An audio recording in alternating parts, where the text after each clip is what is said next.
After triumph in Daytona for Davis Lewis, we're staying in Florida for the second race of the season after a fantastic Saturday Night Truck Series debut.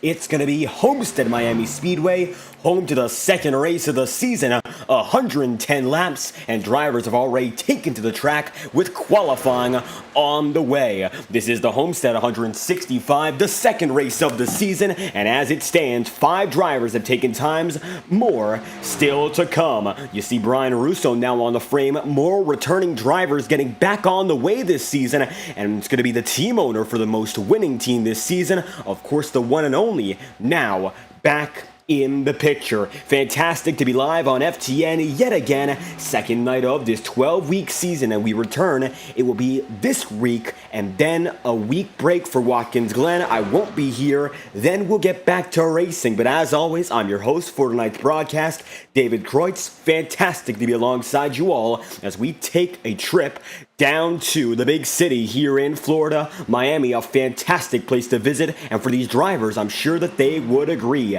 Alec Daffin right now, second place last time we went here in the Season 4 finale. He's third at qualifying at the moment, with J.D. Laird first, Jordan Kuntz second, and Daffin going to try to make it to the line to continue improving his time. That time through, no improvement. He's going to be third. Scott Erickson in the number 50, big metallic glow on that Toyota Tundra. He's going to be right now in 7th. Austin Holsey is going to be in 9th, and Michael Deitch is going to be in 10th. Michael Deitch running the brand new Floviz number 51, a special color scheme that goes along with this drive, going to be seen on your timing and scoring intervals. He'll be there with his Chevy Silverado. In addition, Timothy Wheeler going to be 11th right now. He's back in the Spam truck, looking good as it did before, and it looks like he's trying to continue that consistent momentum. Daytona, we had 80 out of 85 of our laps ran under one consistent green flag loop. Then we have an overtime finish, admittedly, but strategy was able to hold on and be king, as the 4 drivers who were able to hold on till the very end were the ones who made it there with the track position. That's why Davis Lewis came home on top. Going to be Timothy Wheeler up to 4th on that run, with Michael Deitch now working his way down into 11th, and as it stands, qualifying appears to be all but over, many drivers choosing not to take a time. 30 seconds remain on the board, and Timothy Wheeler is going to back it down too, so it looks like a bit early we'll be able to get you that starting grid for tonight's show. And as we look above the Gatorade victory lane here in the Homestead-Miami Speedway, as it's been until the 2020s, of course, Homestead-Miami Speedway, well known for being the championship track for the NASCAR Cup Series and all the national titles up to one point in time. Now it's Phoenix, but we still love this 1.5 mile circuit, almost 30 years in existence, and it's aged like a fine wine. The drivers have been able to take it on quite well, and the grid will show you that. How's about we get right to it? Without further ado, let's head into your starting grid for tonight's event here in the Saturday Night Truck Series. The second race of the season will bring you the Homestead 165, with J.D. Laird finding himself at the top of the board with a 33.476. Then going to be Jordan Kuntz in position number 2, with Alec Daffin in 3rd. Going to be Timothy Wheeler 4th, and Vinny Tigner going to be 5th on the order, with Brian Russo then position number 6. Austin Holsey going to be in 7th in the number 4 machine, and times are only spread by just about 0.3 of a second between 2nd and 7th. That's how close it is tonight. You can see it's J.D. Laird's 33.476 that puts him up to the top, but Jordan Kuntz going to be second with a 33.508, only 0.3 of a second ahead of his teammate. Timothy Wheeler going to be 500ths off that marker. Brian Russo going to be just ahead of Austin Holsey, and with Holsey in 7th, he's got Kenneth Gorell, who is now in the 8th position there, 33.818 for the man rounding out row 4. Then you'll see Scott Erickson in the number 50 machine, 33.822, puts him 0.004 of a second behind Kenneth and puts him into the 9th spot firmly, just ahead of Brandon Barrier, and the number 8 is going to round out your top 10 outside of row number 5. He's there with a 33.926. Looking on back, you'll see Michael Deitch, the final man to take a time.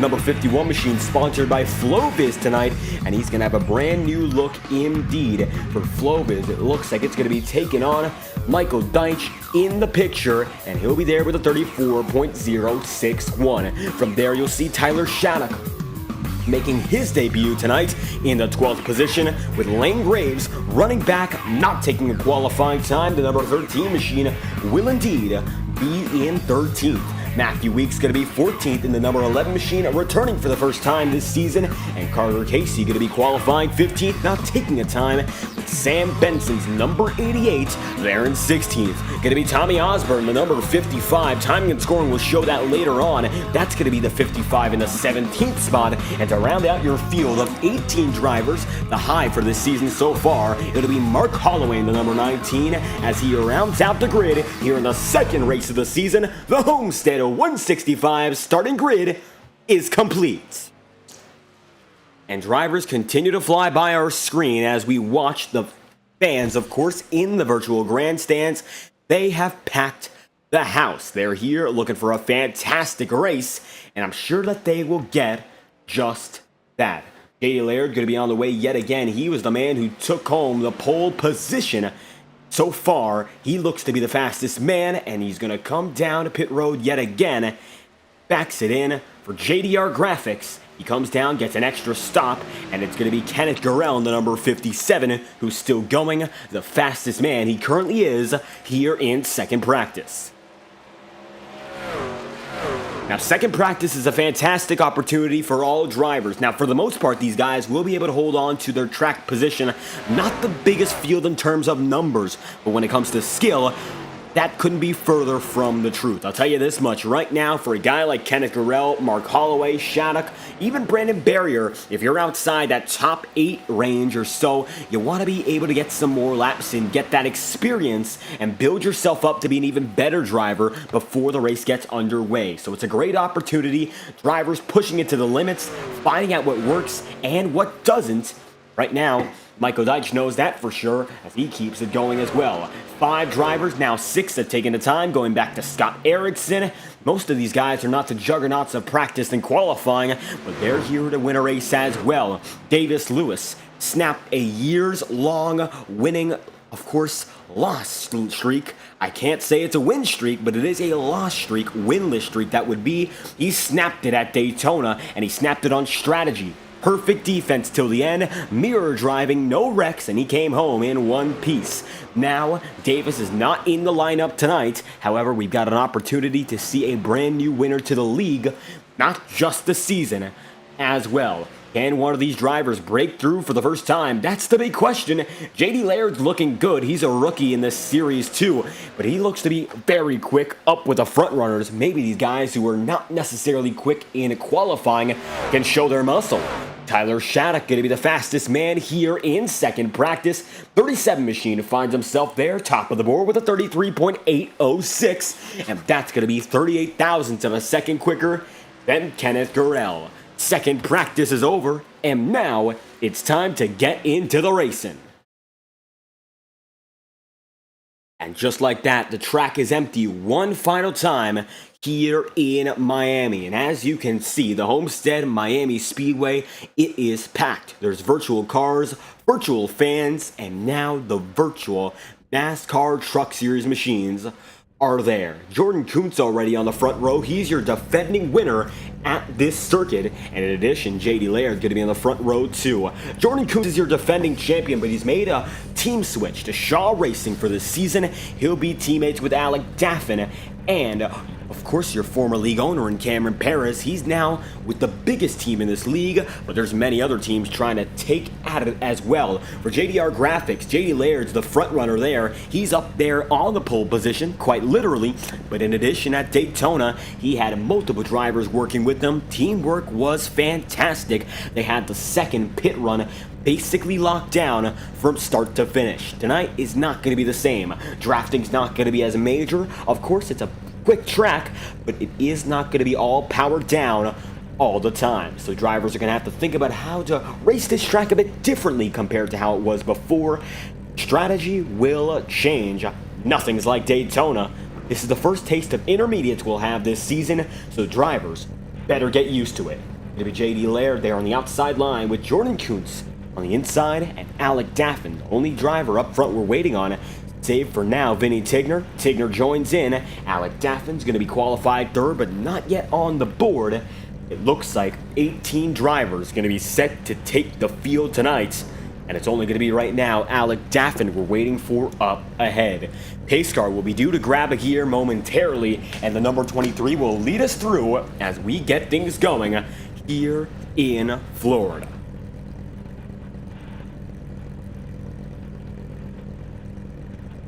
For the Saturday night trucks, this is the Florida Swing. Two great southeastern racetracks, and then we get things going for the remainder of the season. Only a 12-week championship, so these are the first 2 weeks just like that.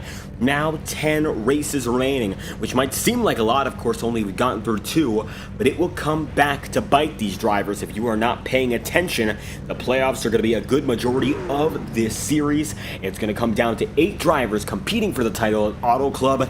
No Final Four, a multi-round 8-driver playoff, similar to what we've seen in the Integrity Racing League as of recent. That will decide the title, and will give many more drivers the chance to go for it at the very end. Maybe some specialists will come through and be the best driver at their best tracks. That could happen, or we could see the old dominators get back into form. Now, the pace car rolls off, and we are underway from pit road.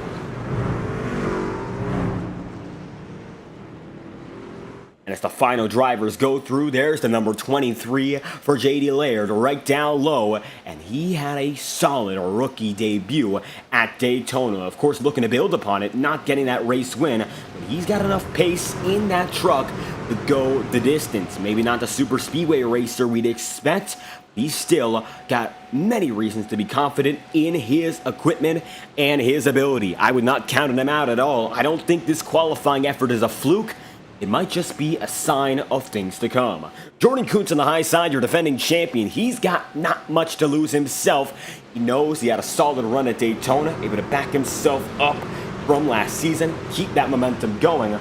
Now the big question is, can he break into victory lane early as he did the year before? Might be tonight that he gets through yet again. It's going to be the iRacing official pace car dropping in for the first time here in Homestead. J.D. Laird, Jordan Kuntz, lead him through. We're back racing in Miami. Welcome to the Homestead 165. We're green for the second race of the season.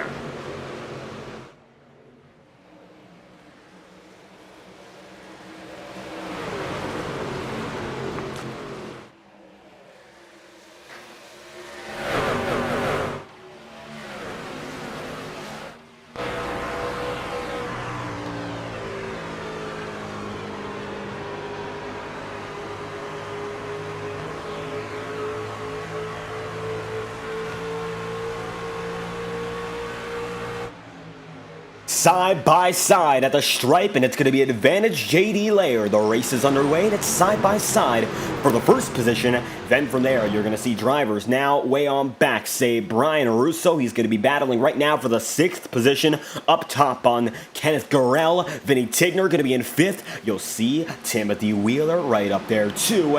Alec Daffin waiting to pounce as these two leaders are giving it every inch right now at the top of the track. It's going to be Jordan Kuntz going with all that momentum. That's going to be able to get him to clear, and new race leader going to be Jordan Kuntz, your defending champion and defending Homestead-Miami winner, back to the front of the field so soon. Now Wheeler going to be right behind the number 12 of Vinny Tigner. It's going to be Vinny just inside the top 5. Got pressure. We'll see how long he can hold on to that position. Number 22, Timothy Wheeler, now has a bit more from Kenneth Gurrell. Single file on back for the most part. You'll see Lane Graves now trying to carve through the field. He started 13th on the board. Now he is up into 11th. So for the driver who got a championship done here, Season 3 title at Homestead-Miami, he knows a thing or two about getting it done for a championship as well.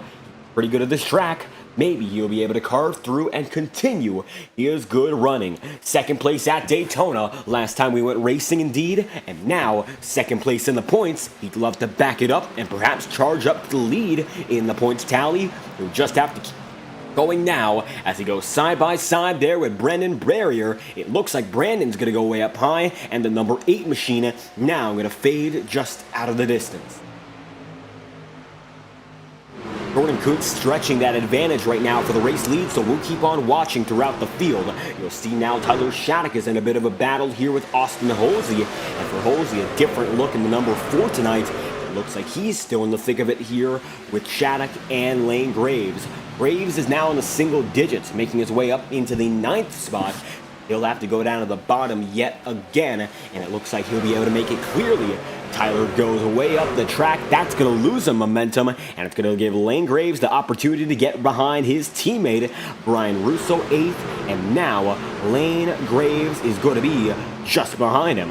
Russo going to be chasing Wheeler and Kenneth Gurrell, as now Vinny Tigner plans to put the pressure on Alec Daffin. Let's take a look on board.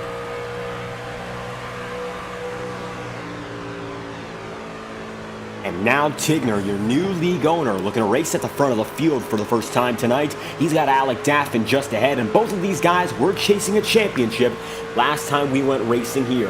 The final 4 in Season 4 was Jordan Kuntz, your eventual winner, Alec Daffin, Vinny Tigner, and Kyle Jackson. 3 of those 4 drivers are in the field tonight, and 3 of those 4 drivers are inside the top 5. As a matter of fact, it looks like 3 of those 4, of course, here, and it looks like 2 of them on the podium. So that's how dominant these guys have been. These are the veterans of this league now. We got drivers coming in like J.D. Laird, Kenneth Gurrell, and Timothy Wheeler, all who have the ability to keep it up in front with consistent competitive pace.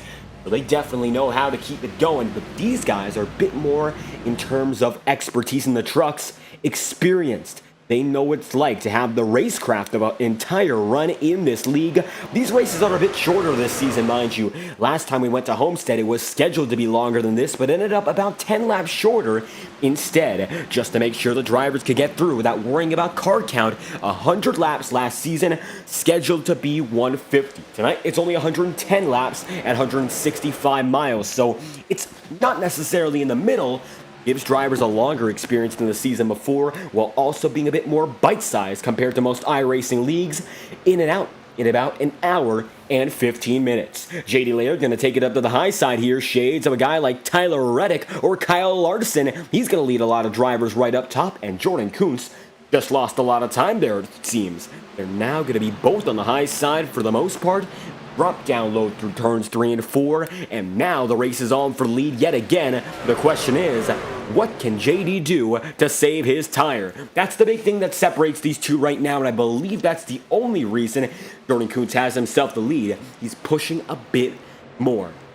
Now, we've seen that Jordan Kuntz can push the tires like hell and eventually keep that lead. He's done it many times before. That's been the key of his strategy all of this time in his league, and it looks like it's going to continue to be that way, but JD's clawing back in yet again, so maybe the question is he going too aggressive? Even Alec Daffin is there as well, which now means and have a bit more pressure just like that. Maybe wearing out his stuff just a bit too early as we look off the deck lid yet again for the number 5 machine. It's going to be JD up high, and he is now with a head full of steam up on the top side. He's going to get a much better run down the back straightaway, about 5 miles an hour faster as he comes right through, takes it out of the bottom side, and the race for the lead is on. JD Laird going to be able to go down to the dot, and it's going to be the not-so-dotted line he ends up going to up top, and he is now to the point like a dot indeed. J.D. Laird going to be a brand new race leader, taking it to lap number 12, but Jordan Kuntz crosses him over and goes down to the bottom. And just like that, the race is on as they go through turns 1 and 2 yet again. Up on the high side, trying to use that grip strip. It's going to be JD, and his momentum off the high side will be able to clear Jordan Kuntz. As they go through turns 3 and 4, it looks like that's going to be indeed the case. Now Jordan's going to fade back. It's Shaw Racing, 2nd and 3rd, and Vinny Tigner still remains just behind as the remainder of the field is now over a second back. Kenneth Gurrell, who is fighting for 5th at the moment, sees pressure from both Lane Graves and Timothy Wheeler. Graves has been able to cut through the field already to get up to 13th, of course, from 13th to the 6th position. He's a hard charger already, and it looks to be certain he'll be that one till the end. Coming through once more, number 13, side by side with Wheeler, leaving Kenneth Gurrell alone in 5th. Wheeler's going to drive up to the high side there, not going to be able to keep that power down. It looks like Graves takes his line and keeps on going. Now it's going to be a battle for the 5th spot. Down to the bottom side, it's going to be, of course, Lane Graves yet again going forward. Brian Russo still looking to pick up the scraps. You can see a Russo in the back of the frame. Same paint scheme, just alternate colors. So it's the top 4 rush by. Wait for the rest of the pack. They're still racing too, and they're racing quite well. Now it looks like Wheeler's going to be just a 1/10 of a second ahead of Brian Russo. Brian able to climb up big as Kenneth Gurrell gets punted up the track, and Kenneth is going to lose 1 spot, maybe 2, at the same time. That he does.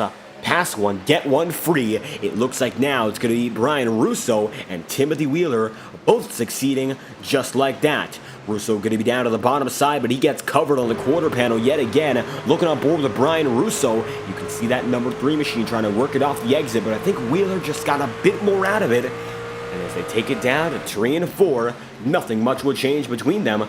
Have to look further back to see some real movement. And Matthew Weeks in the number 11 machine, going to be there in 11th, and he's right behind this second bunch of drivers. Now trying to work through guys like Tyler Shattuck and Austin Holsey. He's in position number 10. Getting up to the single digits for Weeks, going to be as much a challenge as it was for someone like Lane Graves, choosing not to take a qualifying lap, and now cutting through effectively and efficiently. Brian Russo going to swerve down to the bottom side, and Matthew Weeks going to try not to follow in his footsteps. A more calm approach to passing drivers as the number 57 machine now going to have to give way to the JD Designs Toyota Tundra. Just like that, quarter panel to quarter panel, it looks like Austin Holsey's now going to be in trouble. He's another JDR driver. You can see it on his rear panel there with the spoiler. We'll take a look on board as this battle persists. The number 4 machine should be able to get better run off the corner as they come across the line. We'll see who's really the one up in front, but for now, it should be no doubt that Austin's got a shot off the backstretch. It looks like Matthew Weeks is going to take that shot away immediately. It's going to be Matthew up into 8th now as he chases down Brian Russo, who's still in 7th. Timothy Wheeler going to be 6th with Lane Graves in 5th, and Vinny Tigner going to be just behind. A side-by-side battle for 2nd. Going to be Alec Daffin way down low, and he wishes he had this pace last time we went at it. That was the championship event, and it looks like if he was able to get by Jordan Kuntz as easy as he is trying to now, would have had a chance at that championship that was a bit more legitimate at the end of the day.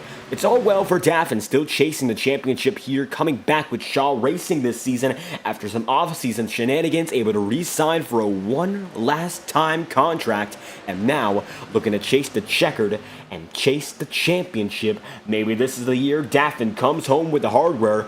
Always a consistent competitor in this league. Multiple podiums last season. One win, it came at Kentucky on Thursday night, the only Thursday night race we ran last season. And he's looking to win on Saturday, a drought that goes back to Season 3. This season, he's already got some good pace under him. Maybe he can break through and get it done on the 6th day of the week. And now we had about 19 laps going on 20, that's under green. Pit strategy should be coming into play momentarily. These drivers have been able to keep it clean for the most part, which has been the norm for the past season or so. We don't often see wrecks, don't often see trouble, but JD Lair's going to show us trouble. Your leader's going to drift it off the corner and risk it. Almost everything. JD Lair gonna put a bit of showmanship into it, and the number 23 keeps it going down to the bottom side. He was wiggling off the corner. Luckily, no big deal for him, and he'll keep on going back to the start-finish line yet again as your leader. He still is gaining time. 0.6 of a second in front of both Alec Daffin and Jordan Kuntz. But the number 23 really has absolutely nothing to worry about. He's going to be leading the way there with Jordan Kuntz and Alec Daffin still battling, but I think the closest battle now would have to be further back in the field. It's going to be Brian Russo around, and the caution flies just like that. Brian Russo goes into the catch fence and then into the wall, and the number 3 is going to be junked on the side right by the wall here on the back stretch. Big hit for Brian Russo. Let's take it back 30 seconds and find out truly what caused this one. You can see Russo racing side by side there with Timothy Wheeler. It looks like they're running each other just a bit up the track. Russo comes up, and it looks like Wheeler came down low, and they make contact just like that. Wheeler able to get away, but we'd like to take an onboard look and see what really happened from there. Let's go into the inside.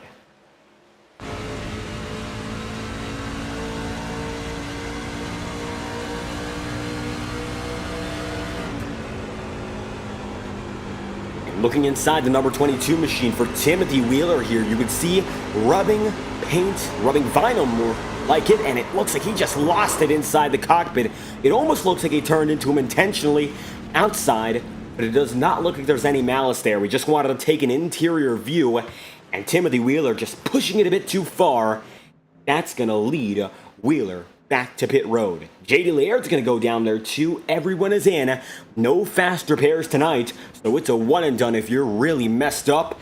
Now, everyone's in, and Laird's going to slightly miss his stall. That's going to be trouble if he has a long pit stop in mind. Now it could be 4 tires and fuel for the first time tonight. Going to be Laird, Kuntz, Daffin, first 3 stalls. And as they come out this time by, it's going to be Jordan Kuntz with the edge over Alec Daffin, then Vinny Tigner, JD Laird, Lane Graves, Matthew Weeks, Michael Deitch, and to round out the top 10, Brandon Barrier and Kenneth Gurrell. So just like that, new race leader, Jordan Kuntz, up at the front of the field.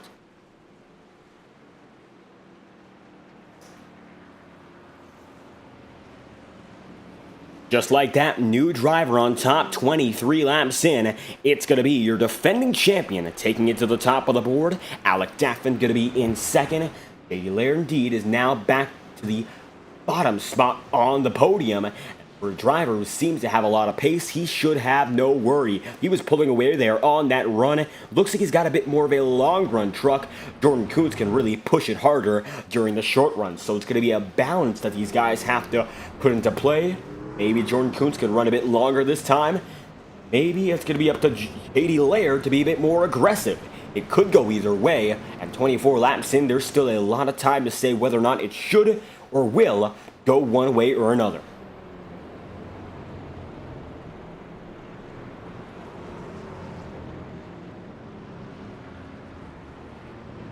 Just like that, we got ourselves under yellow for the first time tonight. Looking back to pit road, Brian Russo is still there, so he's got the worst damage of anyone right now, and it looks like that number 3 not able to continue at the moment. Timothy Wheeler coming in as well, so he's going to be in trouble.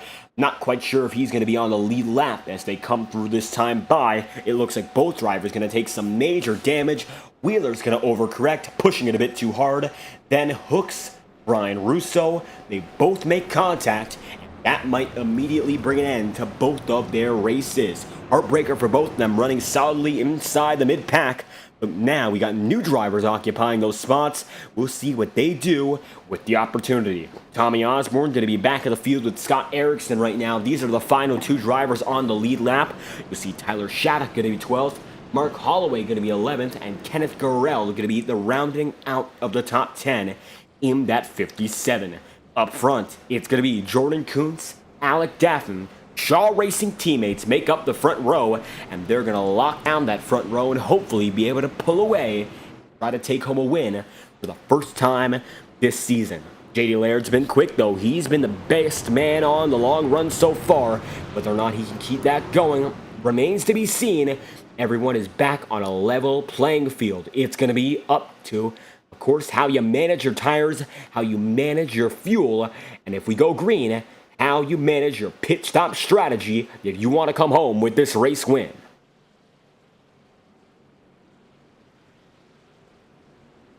Down the backstretch, this time through, it's going to be, of course, the Ford on the low line, the Chevy on the high line. We've got 3 manufacturers represented within your top 6. Matthew Weeks right now, the strongest run for any Toyota. It's going to be bow ties and blue ovals otherwise so far. We'll see if any manufacturer really pulls out with some dominance. It looked like Jordan Kuntz's Ford was the quickest early on. Then the Chevys took back over. We'll see if that remains the same. First restart on the night here with the number 99 leading the way. Green flags out. We're back on our way here in Homestead.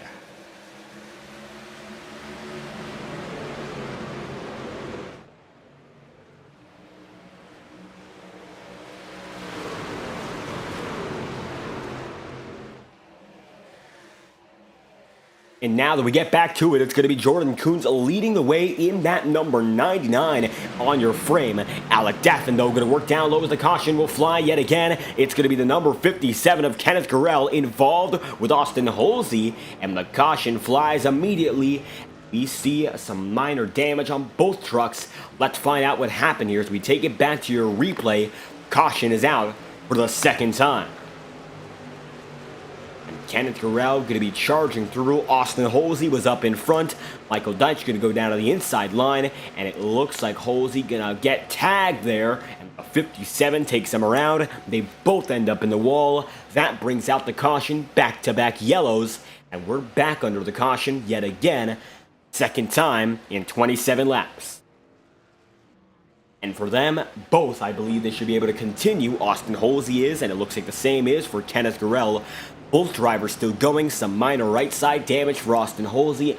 Not quite sure about the 57 though. Front end looks alright. It might just be good to keep on going. For Jordan Coons, does not come down pit road. Looks like nobody will. And just like that, we're going to stay under pacing with no major changes to the strategy here. Only drivers with damage intend to go back down to pit road. And looks like it will be Tommy Osborne and Austin Holsey.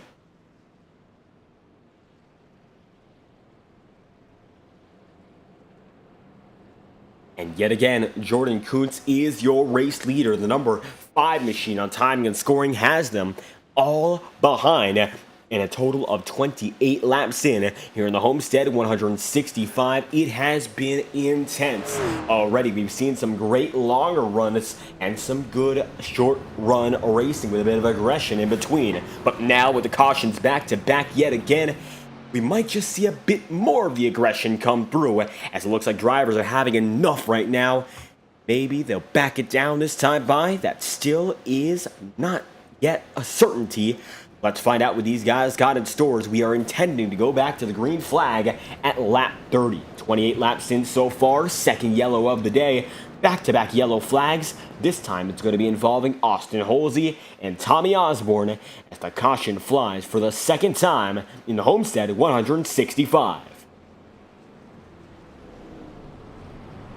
And with the caution out right now, it should be one lap to green this time through. No drivers opting to go down a pit road for tires and fuel per se. Only some damage looking to be repaired.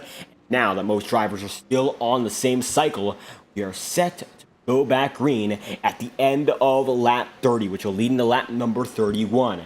Number 99 going to lead the way of Jordan Coons. Alec Daffin still there in second.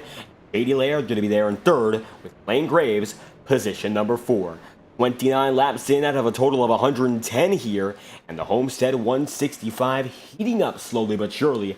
Looking back, Austin Holsey going to be on the lead lap. The only driver who currently is not is Brian Russo. He's 2 laps down as it stands, and it looks like he stayed on pit road, not intending to rush to get back on, just trying to fix his damage and be there at the end of the day. Thankfully for him and Timothy Johnson, not major damage overall. They can still continue to compete, but it's going to be hard for them to go for the race win overall.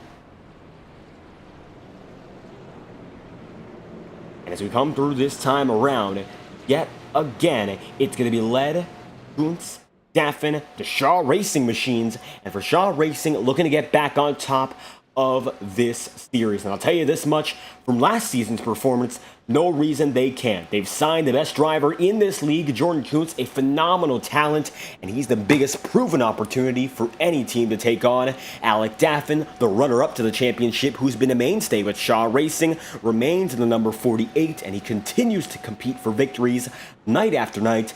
You've got other drivers, say Sam Benson is. Power went out tonight, unfortunately not able to compete. We hope he'll be able to continue with us in this league as the weeks go on. It looks like not tonight. However, the multi-car operation, Shaw Racing, has been dominant, and right now with the front row locked up, there's still a chance for them to keep that momentum going. They did not win last time we went racing, that's for sure, but B3 Designs not showing up overall as a team tonight. Davis Lewis, your defending winner, not there. Brian Russo involved in an incident. Lane Graves is going to have to carry the torch, your Season 3 champion. right behind your Season 4 champion, just a row separating the both of them. The 13 machine has been going up the ladder all this night, going from 13th at the start all the way up into 4th. He has been a rocket ship, now up there with the best of them. He might have a chance to battle with a guy like JD Laird, Alec Daffin, or the aforementioned leader who will take them to the green. This time around, it's going to be up to the iRacing official pace car to drop in, and then it'll be all down to your leader, Jordan Kuntz, as we have our second restart of the day. Let's go racing once again.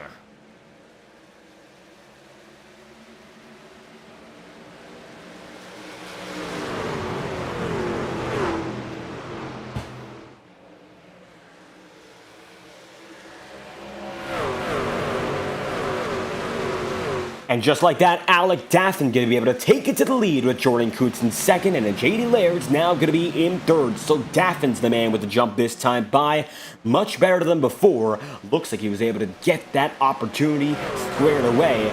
Now it's going to be Kuntz with a bit of pressure. You can see that number 99 just about a half a tenth ahead of the number 23.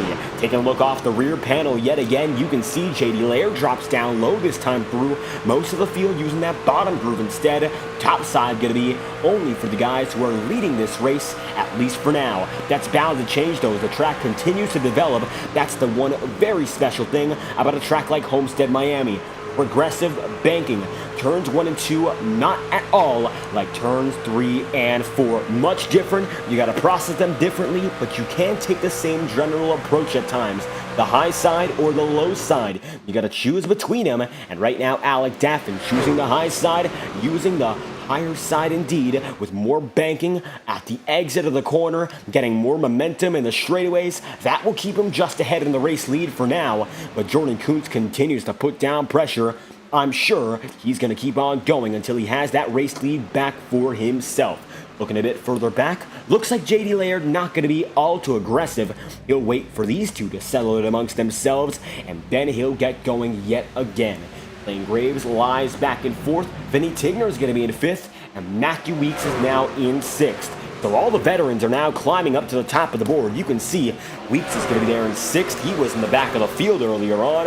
And of your top 6 right now, actually of your top 7, only one of these guys is a rookie this season. That's the man running in 3rd, and that's the man who so far has had control of the long green flag runs. The rookies have shown up this season already. Davis Lewis might not be a rookie, but he has been mostly on a part-time schedule for over a season's worth of time. It doesn't have to be a regular in victory lane. New guys and those who are a bit less experienced can still get it too. But if this race goes long, I wouldn't be shocked if the veterans come home on top. Still going to be Alec Daffin up at the top of the board. Jordan Kuntz in 2nd. Let's take a look at some battles here. Michael Deitch going to be working down to the bottom side. He's got Tyler Shattuck right behind him. And now Tyler going to be able to drop it down low, get the run off, and just like that, at the corner, it looks like Deitch still has the advantage, but Tyler going to have to work down to the bottom yet again to keep it going. That's the position. Just like that, another position gained, another position lost. Most of the field spread out yet again. Looks like we're getting back into a groove the way we did before when the race began. So this is no surprise in all honesty. Thankfully, the guy is able to square away the issues earlier on and keep it going all the way. You can see Alec Daffin going to be right there in the number 48. He has the race lead, and this is the first time we've seen him lead at Homestead. Even when it comes to our season finale broadcast, he only was there on strategy. On the same green flag run, the number 48 has never looked better, and now even has some pace over your defending champion who won the championship at this track just over 2 months ago. So suddenly, Daffin's been able to flip the switch. He's now the man in control, and it's good for him as the 48 continues to pull away. JD now going to get up there on Jordan Kuntz and try to make a run at 2nd place before going for the lead. And the podium right now going to be mostly calm. Not much movement up and down the order. Only going to be movement up and down the track. Daffin's been using that high side better than anyone else, and he was able to keep the lead because of it. We saw how Jordan Kuntz was pressuring just a few minutes ago. Now it looks like that is not at all the case. Jordan's going to work his way down to the low line as Alec Daffin does as well. 3 and 4 looks to be the same choice for every driver. Nobody going to be risking it up to the high side, at least for now. The track is not yet developed in such a way where that would be advantageous. However, Daffin knows the high side works for him when it comes to turns 1 and 2.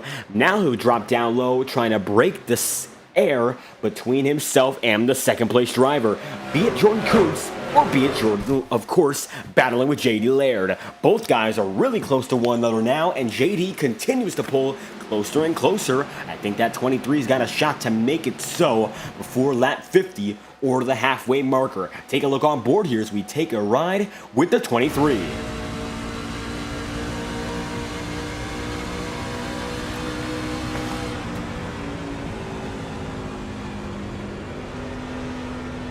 And as we take a look on board, their third place driver, JD Laird, right now is still working that number 23 Chevy Silverado. He's trying to get by Jordan Kuntz as he's been for quite some time now. He's battled with him already, and he knows that Jordan can wear out his stuff. He was running much more aggressive on that first stint, and I think he got the lesson in his head.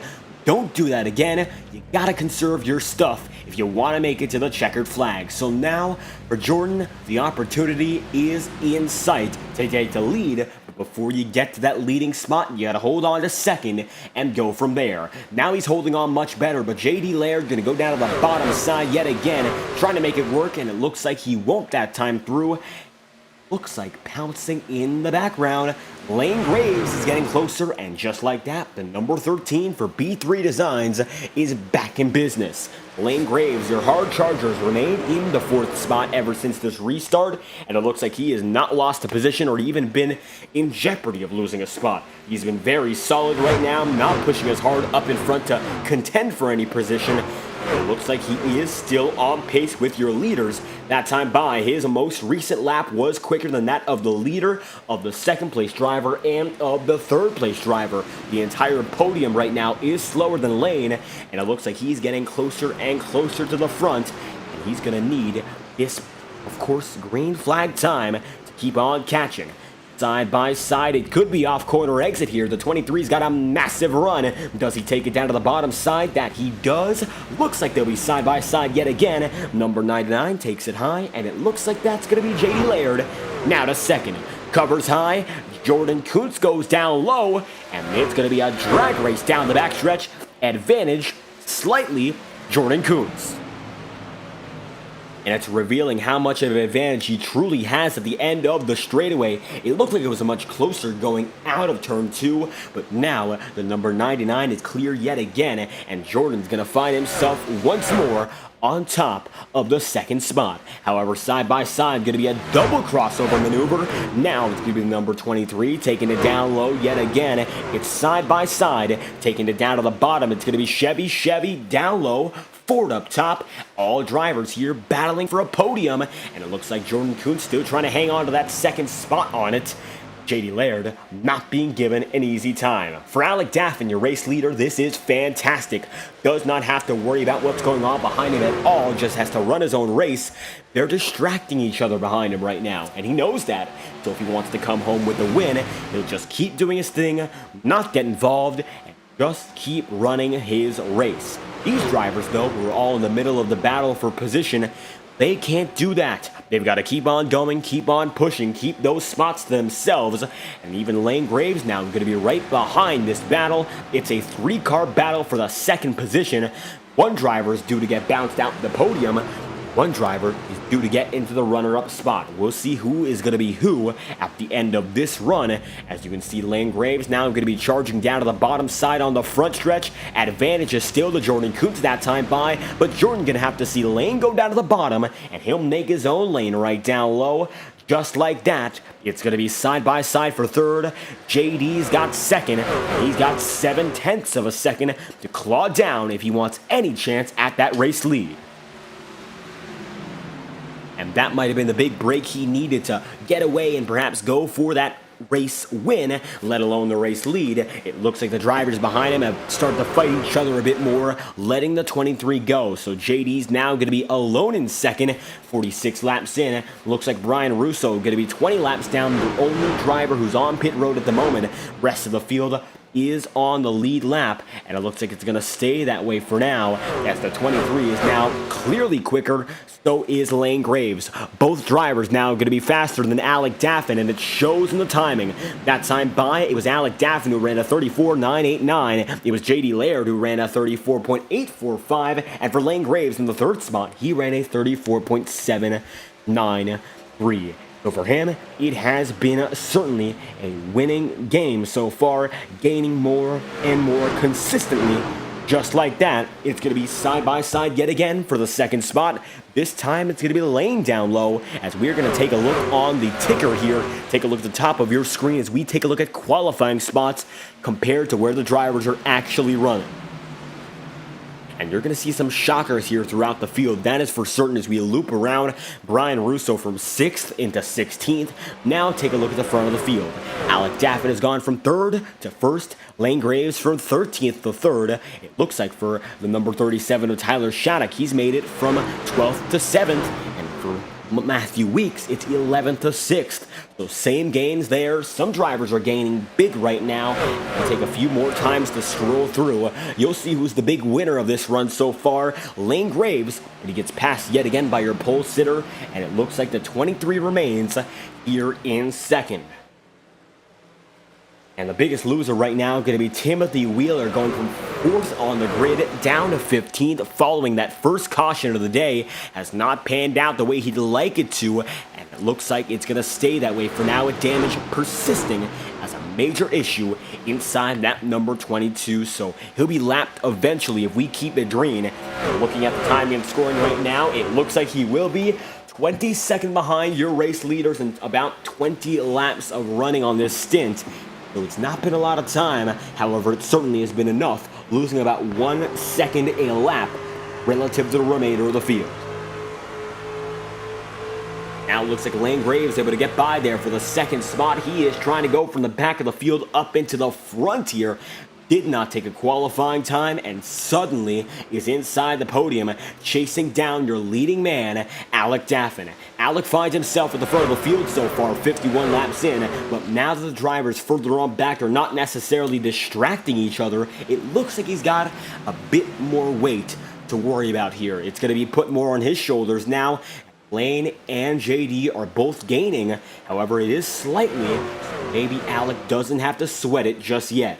Side by side, going to be Vinny Tigner now trying to take a spot away from Jordan Kuntz. It looks like the long run tonight has not been his specialty. That number 99 suddenly fading back to Vinny Tigner now for the very first time here. It looks like Homestead just not treating him the same, as the number 99 all over the place that time through keeps it going down the stretch. But it looks like now Alec Daffin is the man who leads the Shaw Racing group, and he's led him for quite a while. 52 laps in out of 110, coming down to the halfway point very soon. Lane Graves trying to steal that race lead before we get to the halfway marker. Indeed, it looks like he's got the opportunity to do so. He'll drop it down to the bottom side for the first time. Now looking a bit more aggressive, looking to pounce for this lead. He drop it down all the way. Low side, he's got it. Alec Daffin covers the high side, and he's going to be able to take the lead yet again. Have that momentum down the backstretch, and that will give him the lead once more. Lane Graves is going to have to keep on fighting, though. It is not over, not by a long shot. He'll just have to come up the track yet again with the same set of momentum and hope for the best. That time by side of the stripe, that's the best it's looked. And now Lane Graves lunges to the race lead, and the number 13 now to the point. From 13th on the grid, Lane Graves is going to find himself at the top spot. It's been a fantastic effort so far. Making up, of course, for Brian Russo, his teammate, getting involved with an incident early. It's a B3 Designs machine leading the way and hoping to bring it home for the same team 2 weeks in a row. Fantastic performance so far for Lane Graves. Not choosing to take a qualifying lap has not hurt him in the slightest. He's now exactly where he needs to be, and he's got exactly enough time to keep on stretching it. Half the race is still ahead. You take the first half, you get everything settled in, you make sure everything's all right. Now you push what you know. He's been able to gain expertise as the night gone on, and now with all that he's understood about the truck He's in a prime position to come home as the winner. Daffin is still right there with him, yes, but it looks like he does not have the pace to hang on for a sustainable amount of time. Coming out of the stripe, JD Laird going to come down to pit road. It looks like it's going to be a pit cycle on our way. Halfway in, halfway to go. We're now seeing our first green flag pit cycle. JD Laird leads them in with a fantastic undercut, and now we're seeing big moves being made. And for JD, that's indeed going to be a pretty big maneuver. He'll take it down to the bottom of the track and find himself now down in 14th, the first driver to take it in on strategy tonight. And it looks like that 23's got plans to go all the way, not worry about the short term. The intention for him is to get that, of course, settled down, get the new tires on, get the fuel shaken up, and go from there. Maybe it'll work out, maybe it won't. As it stands, we've seen undercuts work in this series before, but for drivers to make it perfect, they've got to be as quick as they can out of pit road. Looks like it's going to be JD already back on his way as Tyler Shattuck takes it down to the apron. Luckily, he saves it, and 37 keeps on going. And for Tyler Shattuck, that's a fantastic save off of the second turn here. So we're going to take a look back and find out what happened on board with the number 37. That's the difference between a green run and a yellow flag. So take a look on board with Tyler Shattuck and the black number 37 as he goes for a wild ride out of the second corner.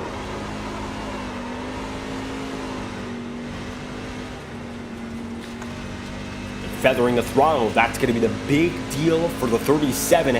Thankfully, does just enough to keep going, and that's going to keep him now within reach of the 6th position.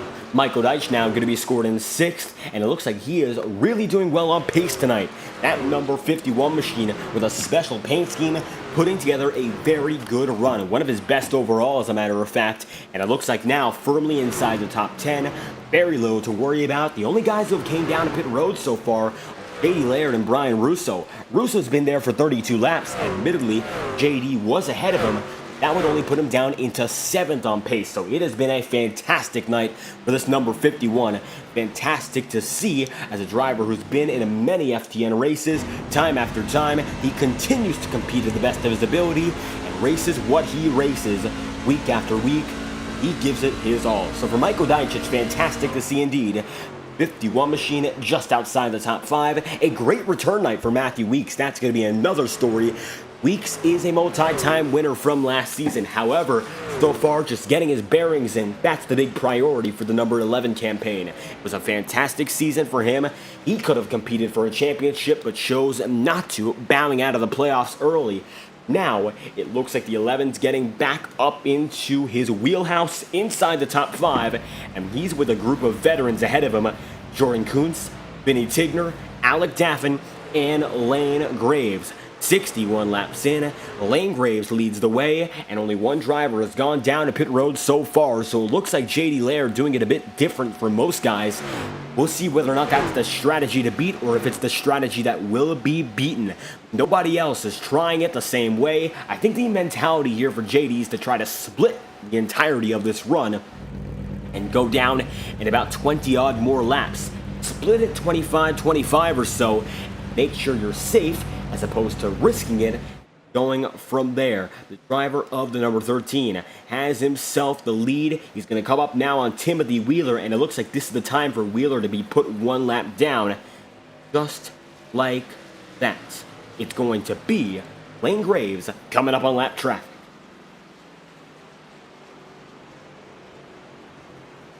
And it looks like Wheeler going to play nice there and let the number 13 go. Lane Graves immediately goes by. And just like that, Alec Daffin 1 second away.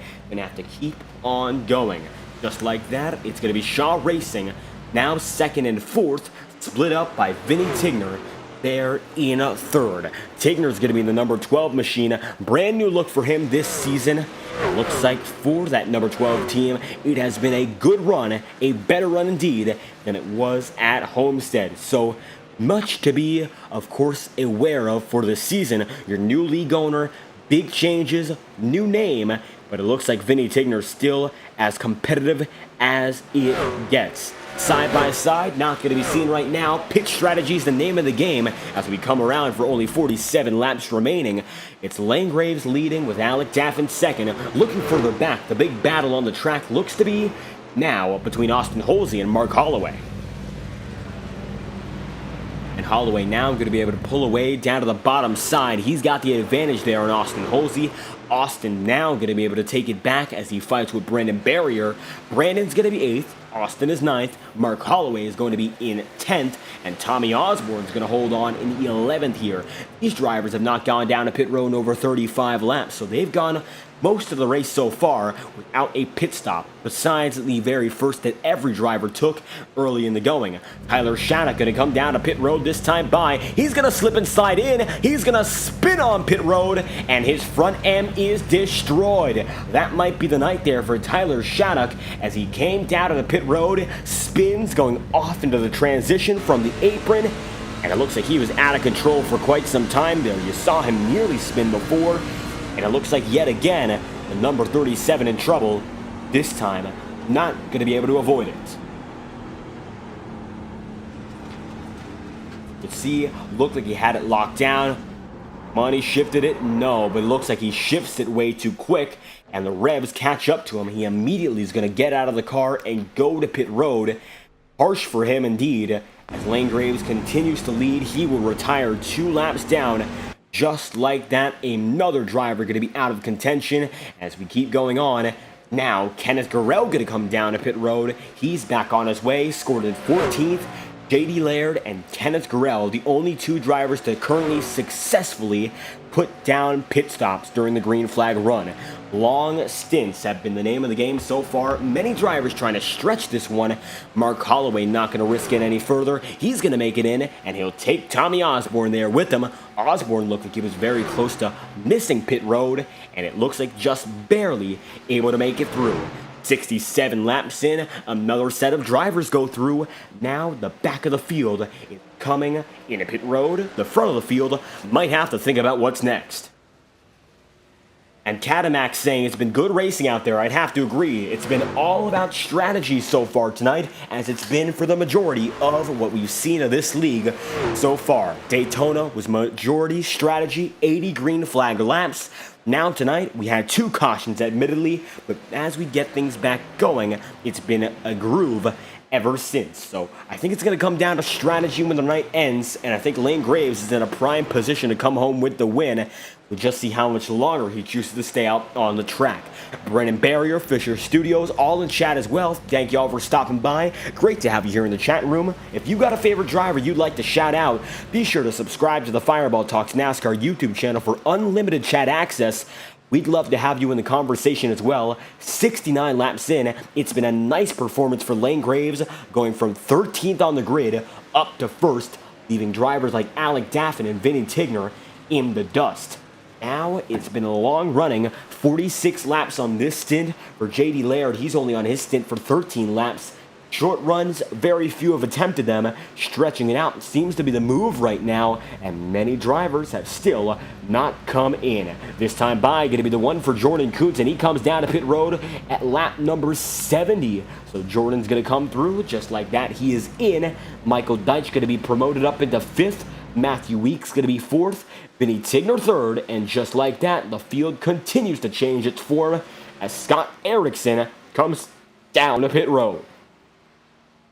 And Scott Erickson going to be in that time around. It looks like Jordan Coombs going to be there too. He'll be out of his pit stall momentarily. The fastest pit stop of the night so far. It's going to be long currently to Alec Daffin. He's looking to break his own record though. It's a 37.5 is the quickest he has.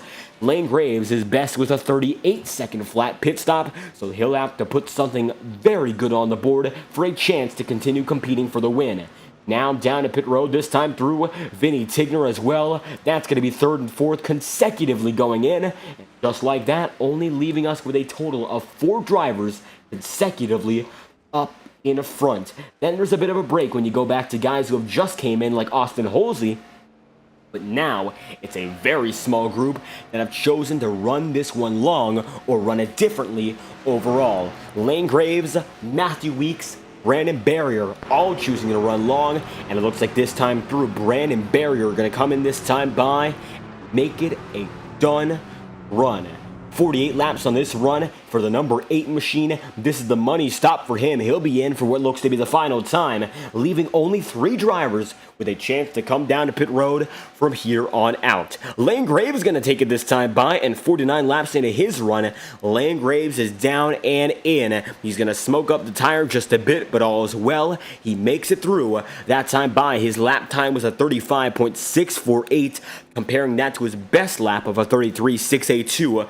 That's nearly 2 seconds of fall off. That's how big the lap time changes here with tires. It's major, and that's why JD Laird now shoots up to the top of the board. Just like that, with 38 laps remaining, JD is your new race leader, and he's going to try to stretch it out from this point onward to take home the race win. Now Lane Graves is going to try to battle to keep himself in second here. Looks like Alec Daffin coming through this time around will have the advantage with Jordan Kuntz. The Shaw Racing drivers make it by, and just like that, they're going to be able to clearly get out just ahead of the number 13. Lane Graves is going to be behind both the 48 and the number 5. Lane Graves now going to be down to 4th yet again, where he started this run all those laps ago. Just like that, Shaw Racing 2nd and 3rd, going to be JDR Graphics, the team leader, up in front, and the top 5 is rounded out now by Vinny Tigner in that number 12.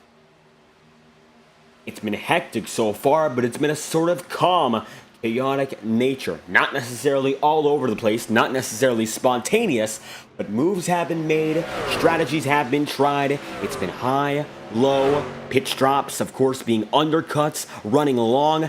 Differences are abundant. Most drivers have stuck to what they know, and it has been order in all the chaos. Drivers are back out on the track yet again. Only 2 retirees tonight, being Tyler Shattuck and Brian Russo. Rest of your field still competes with 36 laps remaining, and it still seems like JD Laird's got the advantage. 15 seconds. He's ahead of Alec Daffin so far, with Kuntz now going down to the bottom side, racing as hard as he can to get up to the 2nd spot. He's now down the backstretch, just behind his teammate. And taking a look on board with your defending champion, how about we see what's inside the cockpit here in this Ford F-150 as Jordan Kuntz tries to chase down the 2nd spot, coming to conclude lap number 75. Let's see what inside the board here for the number 5.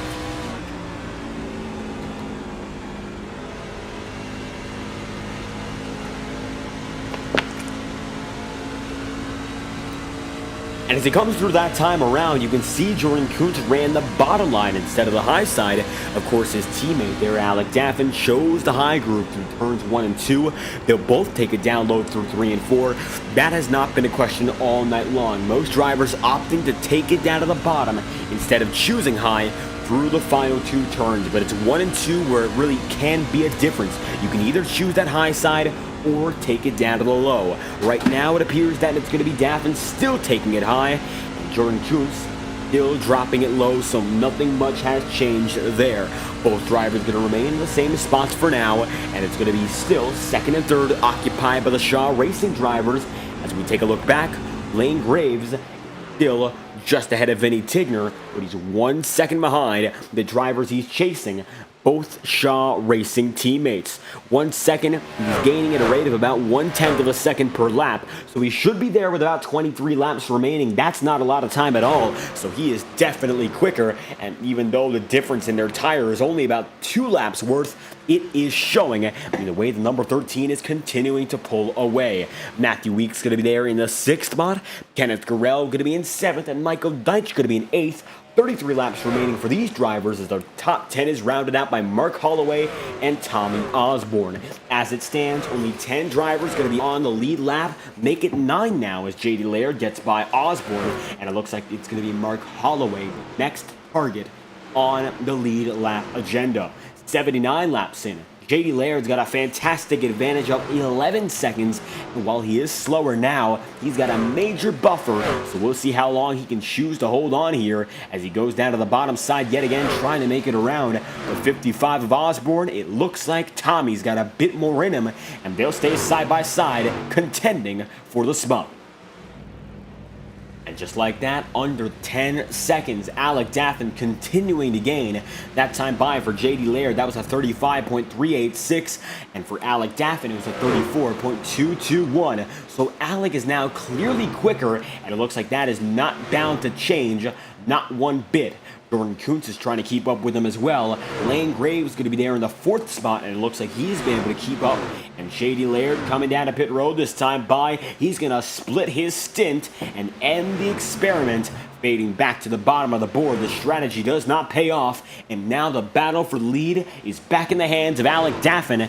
JD going to take those bonus laps and run. Now he's back down to pit road. The Chevy Silverado comes in.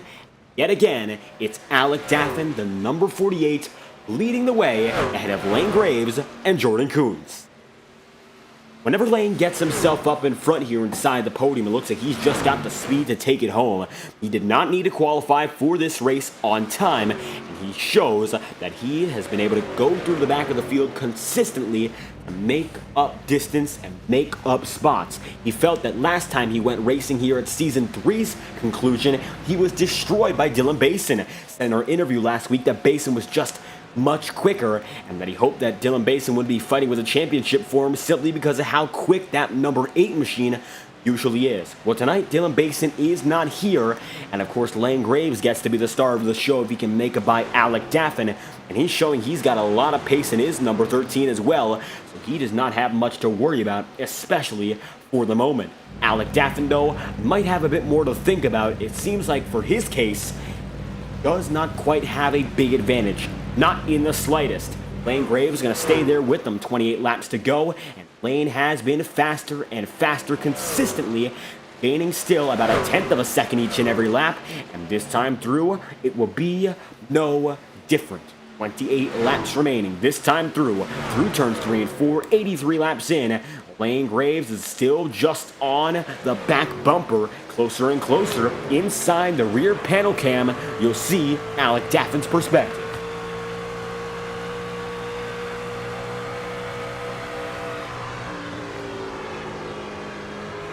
See now, Lane Graves is getting even closer, this time working down to the bottom group instead of taking the top side. His big goal right now is to try to use different lines to sort of shake Alec Daffin, make him think about defending. Maybe he'll go down there, cost himself some time. Maybe he'll push a little harder and make a mistake. You got to think about intimidating the driver in a situation like this. You know you're quicker, but Daffin as well. One hell of a driver. Right now, your top 4 drivers on iRating have an average over 6,000. They're all very well versed in the sim, and they all know what it takes to win a race or two, but it looks like Daffin, trying to avoid being the bridesmaid yet again, will use the high side for momentum, and a lap machine might be used as a pick too. Coming down the stretch, it looks like Lane Graves still has a minor advantage, but Alec Daffin definitely had the speed. He'll stay up high, let Lane Graves go down low, and try to keep with them until that lap machine comes into their play. It looks like that's going to be Scott Erickson just ahead. Erickson that time by will see Lane Graves take the lead, and Lane Graves now finds himself ahead with 25 laps to go. Time is still running out for Alec Daffin, and it looks like he's going to lose a lot of control that time around. Wiggles up high. The 48 machine now comes down to backstretch again, and he has lost all that he had. Fading back once more, it looks like Alec Daffin now is going to have to be on the offense if he wants to take back that lead position.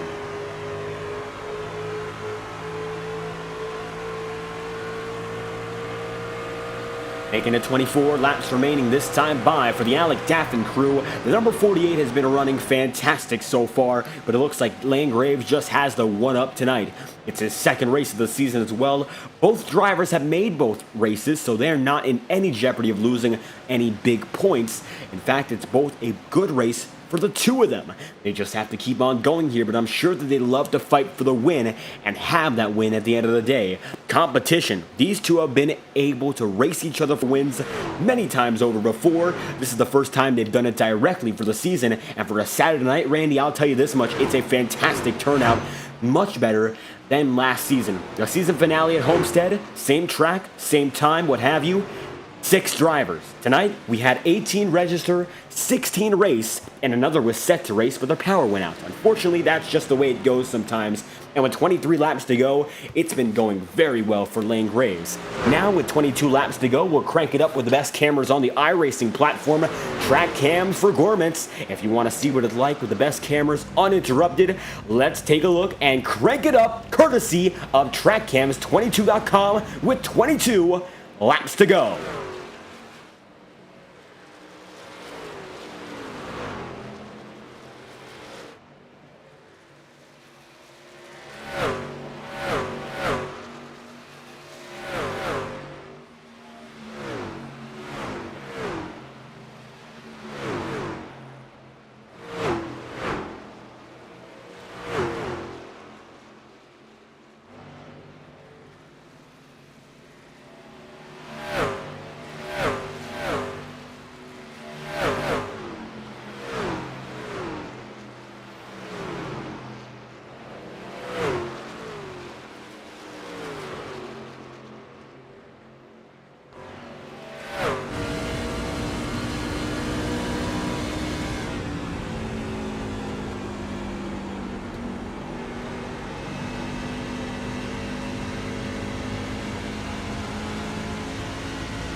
With 18 laps remaining, Lane Graves has been able to pull away even further and now finds himself up ahead by over a second and a half. Fantastic performance for the number 13 machine, coming back into prime form. And for the number 13 of Lane Graves, he's no stranger to winning races early in the season. His big win last year came at the Milwaukee Mile, getting it done in season 4 there, and that's what locked him into the playoffs. Unfortunately, not able to make a full run as well. He is back this season, and he's looking very good, looking to be another champion contender, and it looks like it's not going to last, of course, as short as it did. Quite the opposite. This is a full season campaign, and many other drivers have brought the heat as well. Alec Daffin looked very strong tonight, but it looks like for now he's fading a bit further back. Not quite sure what he can do besides hold on to second here. Maybe there's a bit more in the table for him if there's a mistake by Lane. But for now, he's running solidly inside the podium with Jordan Kuntz now just ahead of Vinny Tigner. Vinny's putting down the pressure in that number 12 machine. Now, I'll tell you this much. Vinny knows that he's right there, trying to make it happen. Inch after inch, he's been able to claw it away. That time by, he was quicker than Jordan, but not by all too much. Now they'll have a lap machine to use as a pickoff. So what's Jordan going to do about this? We'll find out. Scott Erickson going to be in the 12th spot right now. It looks like he will be put one lap down, indeed, by not only your leader, but the driver now scored in third. Vinny Tigner gets by as well. Both drivers make it by quite easily, and it's going to be Jordan Kuntz in the wall that time by. Jordan's in the wall, and it's a minor tap Not going to be race-ending, not going to be detrimental per se, but it's still going to be bad news if it gives any damage to the number 99 there on your frame. And he holds on there for the 4th spot. Matthew Weeks going to be in 5th with J.D. Laird in 6th, and Michael Deitch going to be there in the 7th spot in the number 51. Deitch is holding on very well tonight. It looks like it has been one of his better races overall. J.D. Laird has been able to claw through, and it looks like strategy is not a total loss for him. Able to recover quite a few positions. Matthew Weeks right there in the 5th spot, getting his bearings in quite well. Top 5 run for him, up with the veterans of this league. Vinny Tigner still right there too. Keep an eye out for this battle in the podium positions. It is far from over. I think there's a bit more these drivers want as the night goes on. Maybe Jordan has a chance to keep defending. Maybe Vinny Tigner takes home the 3rd spot. It's still up for grabs here, but the leaders have pulled away. Lane Graves up in front by now nearly 3 seconds, and it is Alec Daffin who still has the advantage by 2 seconds worth over his teammate. The 48 going to hold up in the top spots. That Shaw Racing duo, 2nd and 3rd, populating the podium.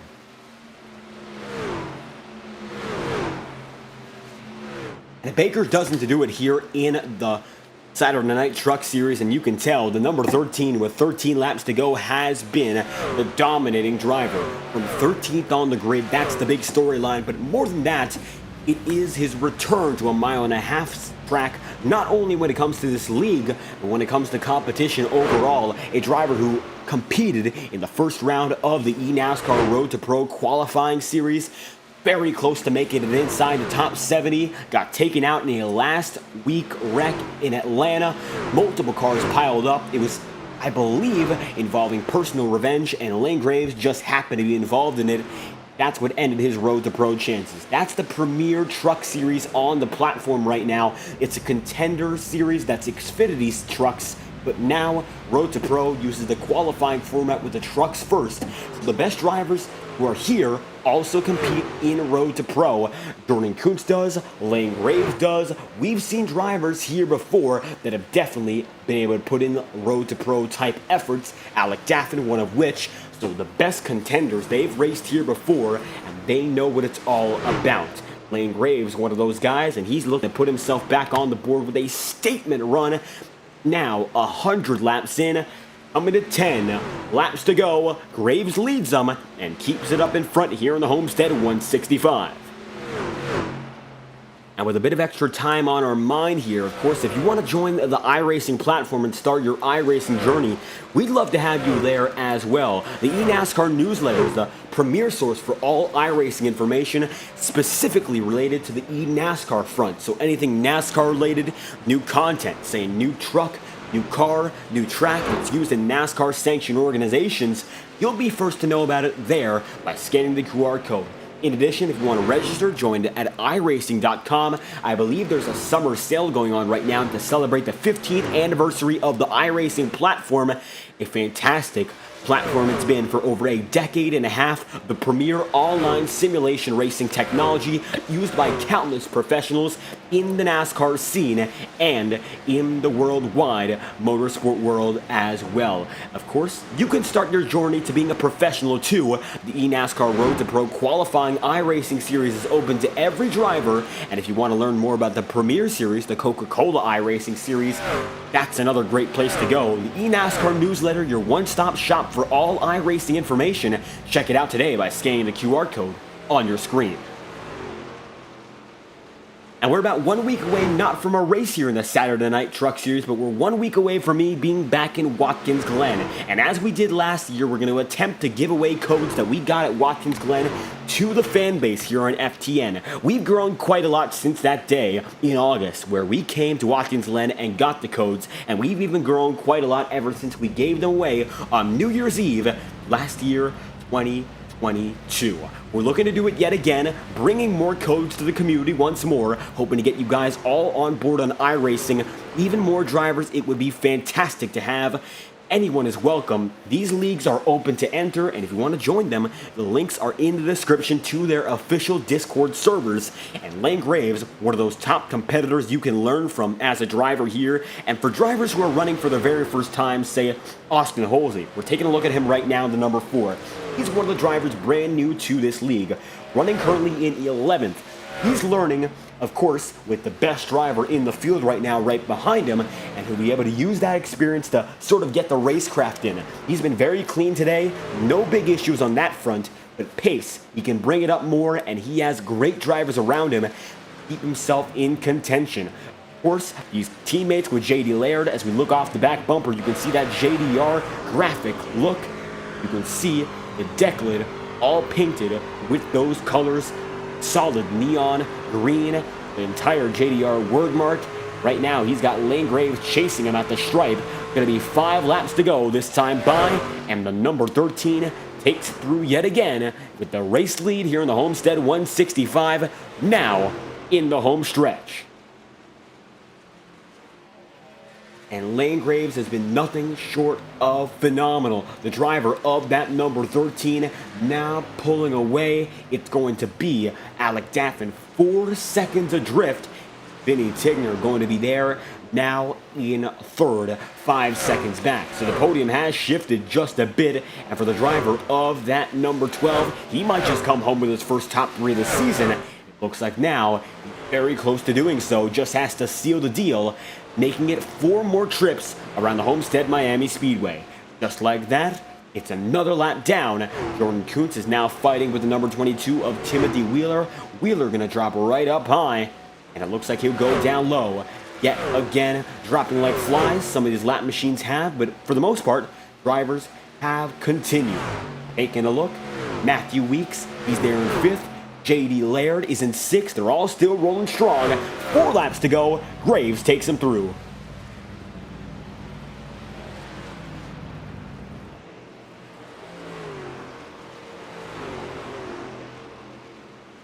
And looking at this field, still contending. Battles are still brewing. For the most part, there is distance. Brandon Barrier going to be in 9th right now, fighting with Mark Holloway. You can see there, Holloway in the 19 machine just ahead of Brandon, and it looks like a seconds gap between the both of them. So if there is anything that happens, it will be based on a mistake, which we have not seen so far from any of these drivers. They've all been calm, collected, consistent. The 3 C's so far, they've been all able to be performed quite well. 108 laps in for Michael Deitch, 109 laps in for your leading man in Lane Graves.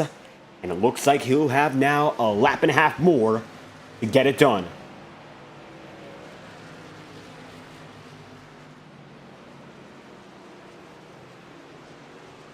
The B3 Designs machine takes it around, turns 3 and 4, 109 laps in.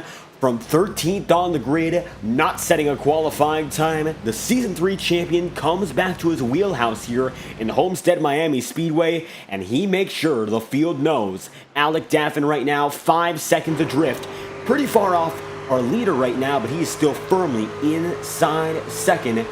Now in 3rd, Vinny Tigner, who's just ahead of your defending champion in Jordan Kuntz. The number 13 machine making it back-to-back for B3 Designs Racing. First, it was Davis Lewis who came home with the win, and now from 2nd at Daytona, the Florida swing will treat Lane Graves well, and he'll come home with the Homestead 165 victory. Miami's his. Lane Graves completes the Florida trip with a podium and a victory, and the latter comes here and now, a dominant performance from the back of the grid. Lane Graves puts on a show, and the number 13 gets it done from the back of the field. That's a fantastic job for that number 13, and there's nothing short of an impressive run at the hands of Lane Graves. Getting it done. We'll have your top 3 interviews in just a moment. Alec Daffin coming to congratulate the man who just came home with the win. Lane Graves wins by 5 seconds over Alec Daffin. It's Vinny Tigner to round out the top 3, and Jordan Kuntz there in 4th. right behind the number 12. Matthew Weeks going to come home 5th, first race this season. Your pole sitter, JD Laird, comes home 6th, and Michael Deitch goes from 11th to 7th.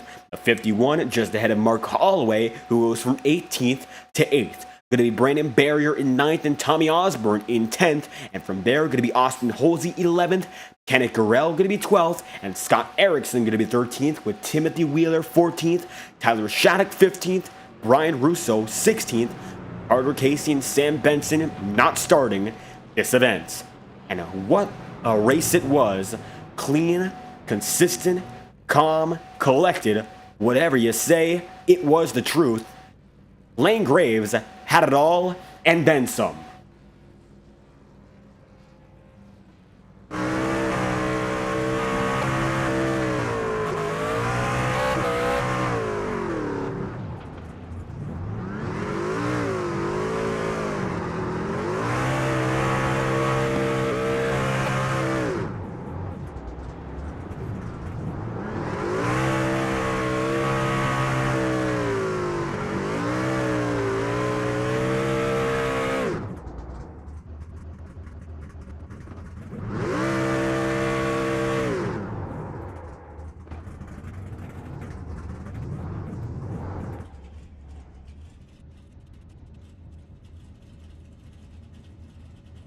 And as it stands, Lane Graves now at a standstill on the front straightaway, taking in that victory. The 13 gets it done.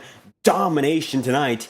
And as it stands, the race has concluded. Give us just a moment. We'll bring you a brief promotional message courtesy of iRacing, and we will organize your top 3 drivers before we conclude this broadcast. We'll be right back. Give us just a moment. We'll bring you a special message from iRacing Motorsport Simulations. Racing isn't easy, but experiencing it is. iRacing puts you in the driver's seat with the industry's leading sim racing game. Drive on laser scan replicas of the greatest racing circuits from around the world. Go head-to-head against other drivers chosen by skill-based matchmaking to ensure competitive racing at every level. Compete across all your favorite series in officially licensed cars engineered to deliver the most accurate driving experience possible.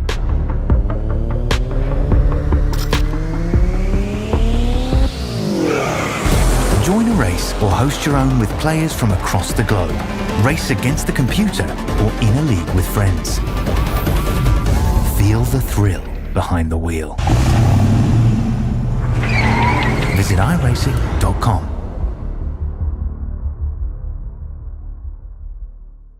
And as we return from our iRacing promotional break, what a win that was. A statement for Lane Graves returning to Homestead, and from 13th on the grid, you lit up the track tonight and you were the star of the show. From all the way back in the field, winning this one by 5 seconds in the green flag run, how was it out there in Homestead? It was a good race. Everybody raced clean. Just kind of ran my own race. It seemed like the fast guys ran the top early in the run to keep track position, and I just rolled the bottom, which helped me save my tires and, gave me an advantage compared to the field there. So I don't know. I just felt like I was really comfortable running the bottom in 1 and 2, not so much in 3 and 4. I feel like I could have improved there, but it was just a kind of run at my own pace. I knew like the guys were going to be really hard to drive against, like Alec, Vinny, Jordan, Matthew. I didn't know much about JD, but he was really quick. He went on a different strategy, which didn't work out for him. But all of those guys were quick. So, I mean, it's just running at your own pace, and it worked out for me. Just fell in my hands. And it looks like even though you were mired back in the field, you were able to make it through quite easily there, just navigating the traffic. How was it starting there and working your way up? It was kind of sketchy. I had a moment with the 22. He was pretty loose. But I felt like I didn't get through the field like I wanted to necessarily. but the caution helped me. But just starting in the back, I guess, it just created more fun, and I did it so I could run at my own pace, so I didn't have to feel pressure by like other fast guys. Even though Matthew started with me, I just worked my way up faster than him. So it just like starting in the back just helps me pace myself and like see where I am compared to everybody, and it helps save tires. So that helped me set the pace for every run going forward. So it was fun. It was a good race.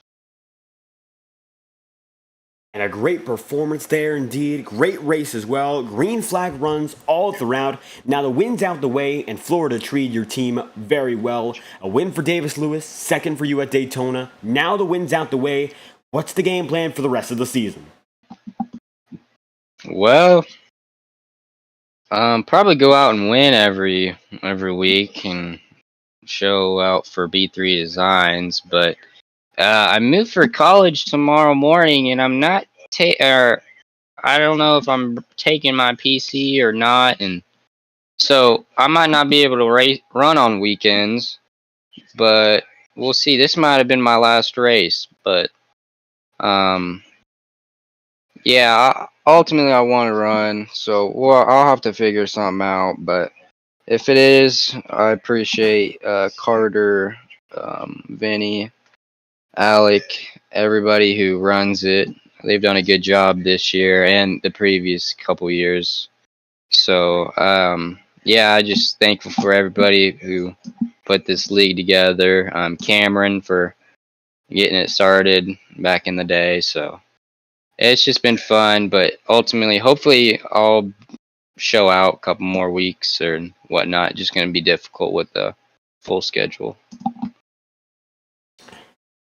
And there we have it, Lane Graves. With all you've done this season and all you've done in your career in this league, what better way to go through with another checkered flag here at Homestead? With that in mind, it's been a fantastic campaign all throughout. Any final thoughts to wrap off this interview with another win in the bag? I just want to thank B3 Designs and Brian and Davis. Brian got wrecked, I guess. So he finally came out and raced and got wrecked on lap like 15. But Davis didn't make it, but I appreciate him for being teammates. Vinny and Alec, Jordan, always racing clean, always fun. They're always competitive guys, always definitely pushed me to become a better driver racing with those guys. And Carter for being the admin tonight. So I thank everybody. And then you for streaming. Drivers can't get better unless they can learn from their mistakes and watch game plan and film and all that. And that's where you come in. So I appreciate you for doing what you do. Well, it's been a fantastic ride watching this 13 continue to compete for victories and coming home on top yet again at Miami. A great way to go out. For Lane Graves, the number 13 machine, back on top in the Homestead 165. Thank you for your time. Yeah, thank you. Lane Graves going to be on the move there. A fantastic way to go through. If this is his last start, a victory is a great way to go. Alec Daffin, second place on today. Another very solid result for the 48 team, and it puts them again high up in the points. Solid points night already. And Daffin, another podium in the books here in Homestead-Miami. How do you feel? Good. I mean, I guess early on, I was qualified third. I was running behind Jordan and JD there. And I did not think I would beat both of them and still not win the race, but apparently that's what happened. I mean, Lane started in the back, and he drove to the front. He did an excellent job. Dominant truck for him. But, yeah, I mean, all in all, still better than I thought we'd finish, so we'll take it.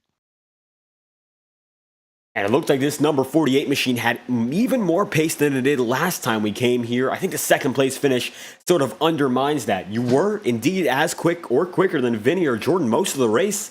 Just things played out a bit different tonight. Yeah.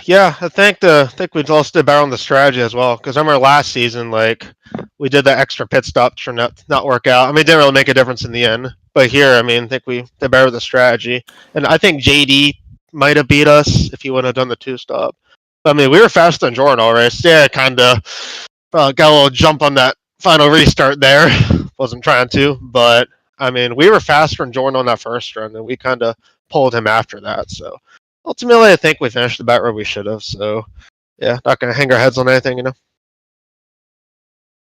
With all said and done here in Homestead, another solid result. A lot of green flag racing, which has been the norm so far, and it looks like next on the schedule, it's going to be Watkins Glen coming through on August 19th. Now, we'll confirm that. I know I'm not going to be here for that race, but in the case we keep on going, how's it going to be heading down to the road courses for the first time this season? Well, same as you, I'm probably not going to be there. I'm supposed to go to a wedding next week, but I mean, Watkins Glen's always been a good kind of been a good track for me, so sucks we missed that. But I mean, we got 2 podiums to start the season here, so doing good in the points. I mean, obviously, I'd like to keep that going next week, which is unfortunate, but I mean, but at the same time, it's good we got 2 good finishes now, and if we stay consistent throughout the rest of the season, I think we'll still easily make the playoffs, so we'll be all right. And consistency's been key for Alec Daffin. Yet again, a second place run tonight keeps him inside the podium range. Great points to keep a buffer going into next week.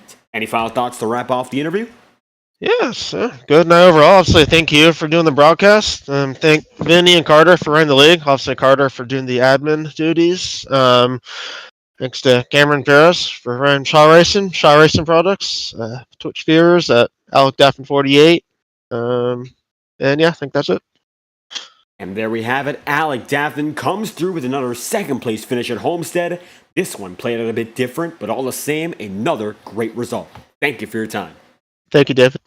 With Alec Daffin on the move, your final man on the top 3 tonight, Vinny Tigner, and he had to work for it. The number 12 comes home with his first career podium in the Saturday Night Trucks branding scheme, and of course, a lot of work behind the scenes to put you up here as the driver too. So, how do you feel after this one in Miami?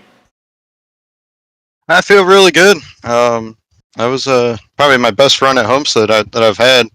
Last season for the finale, I was kind of lost it on strategy and everything else. But now this time around, I felt like I held my own and trying to figure this place out. It's not my favorite track, but definitely did better this time around.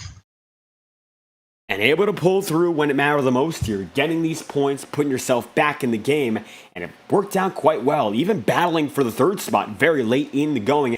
Seems like you figured it out by the race's end, so what clicked for you to get that to work?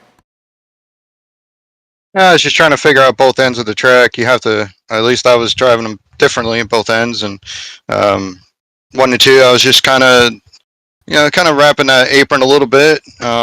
And then, but like 3 and 4 was my struggle early on in the race, and I felt like that was my main focus. And I just decided to run like a lane up and wrap that seam, and it worked out pretty well for me. I was kind of catching Alec there at the end. It was, but he had me beat on the pit entry. We both pit at the same time, and I'm awful apparently. So, but yeah, I was working at it and saving some tire, and it was pretty clear that I had something left there at the end. So I was pretty happy with that. But nothing for Lane though. He's just insanely fast here and everywhere.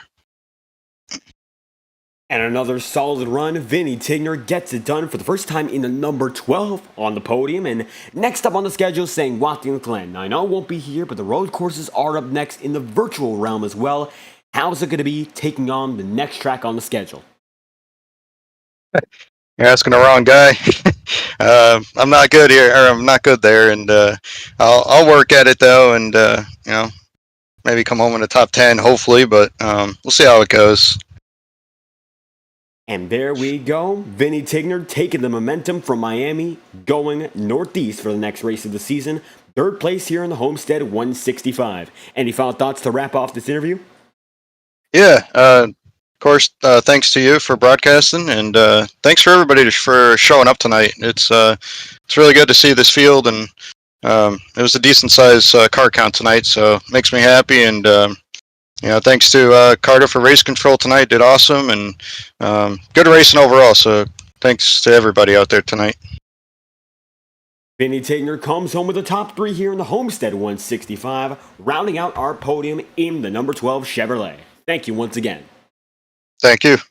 And there we have it. That is your podium for tonight's event. We got one more request for an interview, so we'll try to get him in right now. Michael Deitch in number 51 finished 7th on the day. Great result for him, running that strategy very well. Finds himself firmly inside the top 10. How do you feel after this one? Tell you what, that was a much needed result for this truck, considering how the first FORL truck races went the last couple weeks, where I crashed in Daytona and had a internet outage in Chicagoland. This was a really, really good day for this 51 truck. And it looked like the pace was there all night long, consistently ahead of half the field. Saw you battling just outside the top 5, so things worked out very well tonight. How was it clicking compared to usual? Because certainly something went very well here. I think it's feeling comfortable with the truck and the track that we're on. Honestly, Miami is one of my better tracks on the service, and I've gotten a lot better with this truck, especially after the new damage model came out. So I think it's just like being more comfortable with what you got, and that certainly was the case. I said in my team VC earlier that I felt like I had a 7th place truck, and that's exactly what I got. Well, it looks like you called your shot there. Great performance here in the number 51 to get you back on when it comes to momentum in this league. What's the next plan for you here? I believe, of course, coming off of a much different look. 51's got a brand new paint scheme. Things have changed. How can this team continue this momentum? I think just making sure we're comfortable with what we got. I'm not going to be in the truck next week, either for FORL or S&T, so I think my next start is going to be Dover. But I think just being comfortable with what you got, like I said, man, and just keep on going with that. And keeping the comfort going, it is Michael Deitch, 7th place tonight, holding on very well in the Homestead 165. Any final thoughts to wrap off this interview? Thanks to my primary sponsor tonight, Flovis Studio. It's my first race with them. Also, shout out to the University of Akron Marching Band. Our camp is starting this Thursday. And that's about all I got. Thank you for broadcasting. Thanks to Carter and Vinny for reshaping the whole league. And just all in all, good day for this 51 team. And a great run here for Flovis and Michael Deitch. Brand new look, and it comes home 7th here in Miami. Thank you for your time. Yep, thank you. Michael Deitch on the way. That's our final interview for tonight's event. Deitch comes home 7th. Vinny Tigner, Alex Staffen, and winner Lane Graves make up the podium. It was a fantastic race for all 3 of them, getting another consistent result for Graves and Daffin. Vinny Tigner putting the wheels back on for his championship run. Top 3, exactly what he needed. Just like that, another race is over here in Miami. The next race on the schedule is going to be Watkins Glen as they head up for another race in upstate New York. The road course racing returns to the Saturday Night Truck Series a bit early as well. Going to be a fantastic 3rd race of the season, so if you want to tune in, it is sure to be on FTN. I don't believe I'll be with y'all for that broadcast, but either way, sure to be the same great group of drivers putting on a very similar great show. So as it's been all season long so far, I've been your host for tonight's broadcast, David Kreutz. We hope you enjoyed tonight's presentation on FTN, and thank you dearly for your support. If you did enjoy the stream, be sure to leave a like and subscribe to the channel. And as always, from our studios to your homes, we hope you enjoyed tonight's presentation of the Saturday Night Truck Series, and we hope to see you as a viewer whenever we're live again on FTN. Thank you all for your support, and we hope you have a great night.